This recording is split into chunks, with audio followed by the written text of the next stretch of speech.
నమస్కారం. Star hospital సుఖీభవకు స్వాగతం.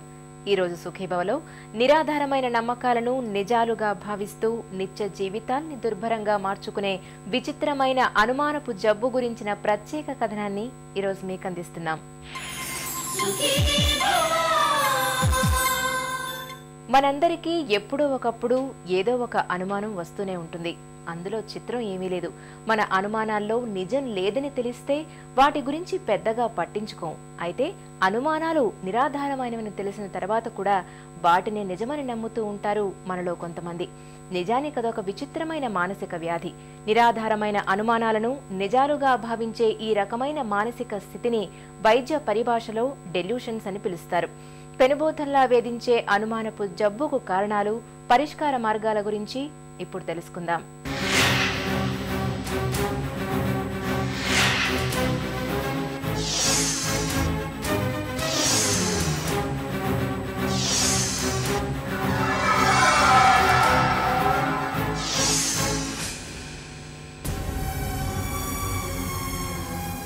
అందాల తార ఐశ్వర్యరాయ్ నన్ను ప్రేమిస్తోంది.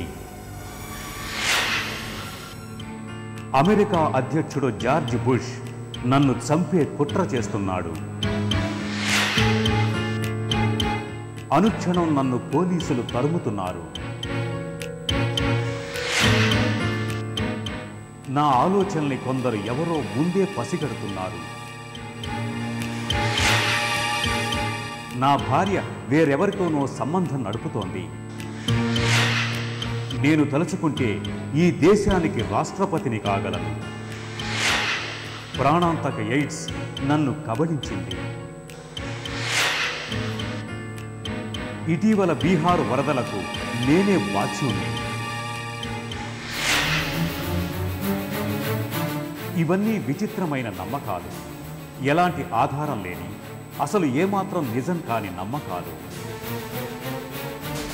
అయినా ఇలాంటి నమ్మకాలనే ఆధారంగా చేసుకుని వాటినే నిజమని భావించి వాటినే పట్టుకుని వేలాడేవాళ్లు చాలామంది కనిపిస్తారు. ఇదొక అనుమానపు జబ్బు.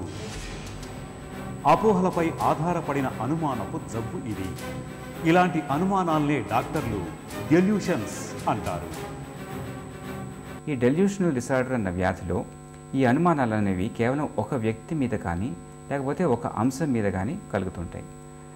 ఉదాహరణకి ఒక ఆఫీసులో పనిచేసే వ్యక్తి ఎవరో ఒక వ్యక్తి తనను పైకి రాకుండా చేస్తున్నాడని లేకపోతే తనకు వ్యతిరేకంగా పనిచేస్తున్నాడని అన్న అనుమానం కలిగించుకొని ఆ వ్యక్తితో సంబంధాలు తెంచుకోవడమో లేకపోతే మనస్పర్ధలు పెంచుకోవడమో జరిగితే దాన్ని డెల్యూషనల్ డిసార్డర్ అంటాం. ఇక రెండో విషయానికి వస్తే, వ్యాధి విషయానికి వస్తే పారనాయిడ్ స్కిజోఫ్రెనియా అంటాం. ఇది చాలా విస్తృతమైన వ్యాధి. దీనిలో ఏంటంటే ఒక వ్యక్తి మీదో అంశం మీదో కాకుండా మొత్తం ప్రపంచం మీదే ఈ వ్యాధి ఉన్న వాళ్ళకి అనుమానం కలుగుతుంటుంది అనమాట. అంటే ఉదాహరణకు చెప్పుకోవాలంటే అందరూ తన చుట్టూ ఉండే వాళ్ళందరూ తమ వ్యతిరేకంగా ఉన్నారని, తమ గురించే మాట్లాడుకుంటున్నారని, లేకపోతే తమని చంపడానికి ప్రయత్నం చేస్తున్నారని, లేకపోతే తమ విషయాలు కనుక్కోవడానికి ప్రయత్నం చేస్తున్నారని, ఇలా రకరకాలుగా ఉంటాయి అన్నమాట అనుమానాలు.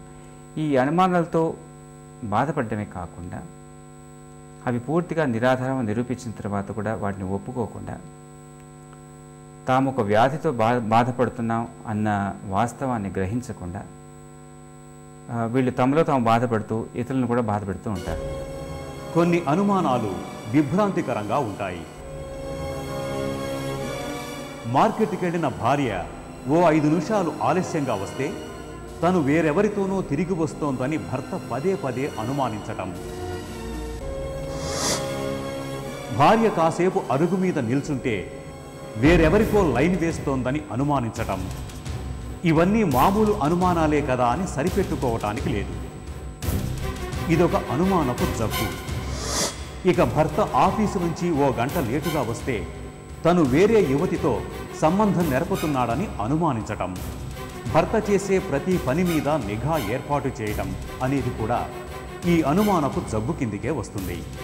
ఈ అనుమానపు జబ్బునే మానసిక వైద్యులు డెల్యూషన్స్ ఆఫ్ జెలసీ అంటారు. సపోజ్ ఒక భర్తకి డెల్యూషన్స్ ఆఫ్ జెలసీ ఉన్నాయనుకోండి, వాళ్ళ భార్య పట్ల ఎప్పుడు అనుమానం ఉంటుందన్నమాట. నా భార్య ఇంకోళ్ళతో సంబంధం పెట్టుకుంటున్నాదేమో, ఇంకెక్కడికైనా ఎవరితోనో వెళ్తున్నాదేమో, నాకు ఫెయిత్ఫుల్గా లేదు అని ఒక అనుమానం ఉంటుందన్నమాట 24 గంటలు. అలాంటి టైంలో ఏంటవుతుందంటే వాళ్ళ మీద అనుమానించి వాళ్ళని ఫాలో చేసి వాళ్ళు ఎక్కడికి వెళ్ళినా వాళ్ళ వెనకాల వెళ్ళి, అలాగే వాళ్ళు ఎప్పుడైనా ఎక్కడి నుంచైనా లేట్గా వస్తే నువ్వు ఎక్కడో ఎవరితోనో తిరిగి వచ్చేవని వాళ్ళ మీద తిట్టి కొట్టి చేస్తారనమాట. జీవితం ఒక జైల్లో అయిపోయి ఇంటికి బయటికి నీకు వెళ్ళనివ్వకుండా, అంటే ఒక నలుగురితో మాట్లాడలేకుండా, ఫ్రెండ్స్ ఉండకుండా కూడా అవుతుందన్నమాట. ఇలాంటి వ్యాధితో బాధపడుతున్న వాళ్ళు జనరలీ చూసేవి ఏంటంటే ఎక్కువ అటాచ్మెంట్ ఉంటుంది భార్య పట్ల. తినే నా లోకం వాళ్ళు ఉంటారు. అలాగే భార్యకు కూడా తినే నా లోకాన్ని నేను అలా భార్య కూడా భావించాలని కూడా అనుకుంటారనమాట. అలా కుదరదు కదా. అంటే తనకి ఫ్రెండ్స్ని ఇవ్వకుండా, వాళ్ళ తల్లిదండ్రులు వెళ్ళనివ్వకుండా, పక్కన చుట్టుపక్కల వాళ్ళతో మాట్లాడనివ్వకుండా అలాగే వాళ్ళు బంధించి ఉంచుతారనమాట.